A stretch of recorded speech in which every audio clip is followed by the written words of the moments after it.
Hello दोस्तों, आज की कहानी बुजुर्ग पति पत्नी से सीखे शादी निभाने का अनोखा तरीका। आनंदलाल और सरिता जी की शादी को अब 50 साल पूरे हो गए थे।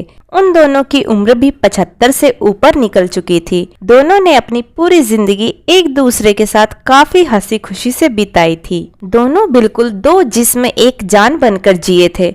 सुख दुख के साथ साथ उन्होंने अपने पर्सनल रहस्य भी एक दूसरे से शेयर किए थे। हाँ, सरिता जी ने केवल एक रहस्य आनंदलाल जी को कभी नहीं बताया। सरिता जी अपने कबर्ड के सबसे ऊपर के खाने में एक जूतों का बॉक्स रखा करती थी, जिसे किसी को भी, यहाँ तक कि खुद उनके पति को भी छूने की मनाही थी। मनाही क्या, सख्त वार्निंग थी। सरिता जी ने अपने पति से कह रखा था कि समय आने पर वो उस बॉक्स का राज उन्हें जरूर बताएगी। आनंदलाल जी को भी इस बात से कोई परहेज नहीं था। हंसते खेलते कई दशक बीत गए, उम्र ढल गई और शरीर कमजोर हो गए और कई बीमारियां हावी हो गईं। सरिता जी बीमारियों से जूझते जूझते हार मानने लगी। तब अपना आखिरी समय करीब है ये जानकर उन्होंने आनंदलाल जी को अपने पास बुलाया और अपने जीवन का वो एकमात्र राज जो उनके कबर्ड में बंद था उसको उनसे परिचित करवाया। सरिता जी ने अपने पति को उस बॉक्स को लाने के लिए कहा। आनंदलाल जी उस बॉक्स को लेकर आए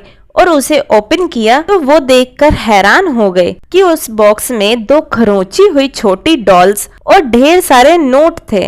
आनंदलाल जी ने सरिता से उन डॉल्स के बारे में पूछा। सरिता जी ने कहा, जब मेरी शादी होने वाली थी तब मेरी दादी ने मुझे समझाया था कि अगर अपनी शादी को लंबे समय तक चलाना चाहती हो तो एक दूसरे से जितनी हो सके आर्गुमेंट्स और शिकायतें कम हो उसका ध्यान रखना। और उन्होंने उसके लिए मुझे ये डॉल्स का तरीका भी बताया था, जिसमें जब भी मुझे तुमसे कोई शिकायत हो तब एक डॉल को खुरच कर उसे संभाल कर रख लेना। सरिता जी की बात सुनकर आनंदलाल जी की आंखें भीग गई, क्योंकि पिछले 50 सालों में सरिता जी को सिर्फ उनसे 2 बार ही शिकायत हुई थी। ये विचार ही उनके लिए काफी सुखद था। बाद में उन्होंने उन ढेर सारे 100 के नोटों के बारे में पूछा, जो गिनती करने पर 1 लाख से भी ज्यादा की थी। सरिता जी ने कहा कि ये नोट मैंने तब इस बॉक्स में डाली जब मैंने आपके साथ कोई खुशी या संतोष के पल बिताए। आनंदलाल जी अपनी पत्नी को गले से लगाकर रो पड़े और बोले,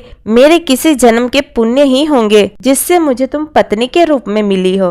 दोस्तों, छोटी सी इस पति पत्नी की प्रेम कहानी में जो पत्नी ने तरीका अपनाया था, अगर हर पति पत्नी अपने जीवन में वह तरीका अपना ले तो हजारों रिश्ते जो छोटी छोटी बातों पर बिखर जाते हैं वो बिखरने से बच जाएंगे।